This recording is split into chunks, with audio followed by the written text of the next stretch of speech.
সুপ্রভাত বন্ধুরা, রাজের রূপকথা নতুন ভিডিওতে তোমাদেরকে স্বাগত। আজকের ভিডিওতে আমি তোমাদের সাথে শেয়ার করব কিভাবে তোমরা একটা ব্লাউজের ভিতরের কাপড় না দেখিয়ে, সেলাই না দেখিয়ে কিভাবে তোমরা সেটাকে কমপ্লিট করবে। আমি ব্লাউজগুলো এইভাবেই তৈরি করি। ভিডিওটা তোমরা সম্পূর্ণ প্রথম থেকে শেষ অবধি দেখো, তাহলে ভালোভাবে বুঝতে পারবে। তো চলো শুরু করা যাক। প্রথমেই আমি কাপড়ের আস্তিন এবং অরিজিনাল কাপড়গুলো কেটে নিয়েছি আগে থেকেই। এরপরে তোমাদের সাথে দেখাবো কিভাবে সেগুলো সেট করে সেলাই করতে হয়। তো প্রথমেই দেখতে পাচ্ছ এখানে যে ক্রস চিহ্ন, এটা হচ্ছে ভিতরের আস্তিন বা ফলস কাপড়।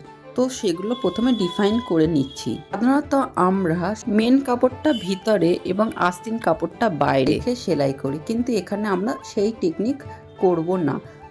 আমরা একদিকে দুটো মেন কাপড় এবং আরেকদিকে দুটো আস্তিন কাপড় রেখে সেলাই করব। তোমরা ভিডিওটা ভালোভাবে দেখলেই বুঝতে পারবে। আমরা উপরের দিকে দুটো মেন কাপড় এবং নিচের দিকে দুটো আস্তিন কাপড় রেখে দুটো পার্টের, এটা সবসময় মনে রাখবে, আমরা দুটো পার্ট একসঙ্গে করে সেলাই করছি।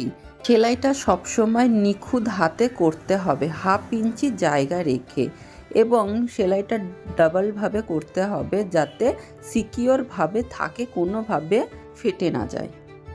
সেলাই করা হয়ে গেলে আমরা একটা কাঁচির সাহায্যে বাড়তি অংশটা একটু ছোট ছোট করে কাট করে নেব।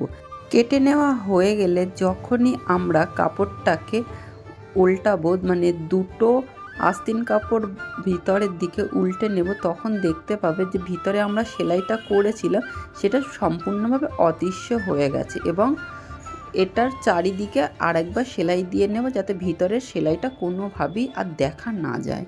সেমভাবে আরও 2 অংশের পার্ট নিয়ে সেটাকেও আমরা আগের প্রক্রিয়ায় সেলাই করে নেব।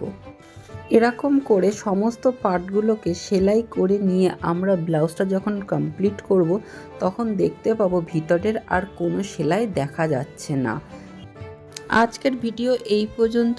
তোমরা আমার এই টেকনিক ফলো করে ব্লাউজ তৈরি করো এবং আমাকে অবশ্যই কমেন্ট করে জানাবে কেমন হয়েছে। আর অবশ্যই আমার চ্যানেলটা সাবস্ক্রাইব করো আর আমাকে বেশি বেশি করে সাপোর্ট করো। তো তোমাদের সাথে দেখা হবে অন্য একটি ভিডিওতে। ততক্ষণ বাই বাই।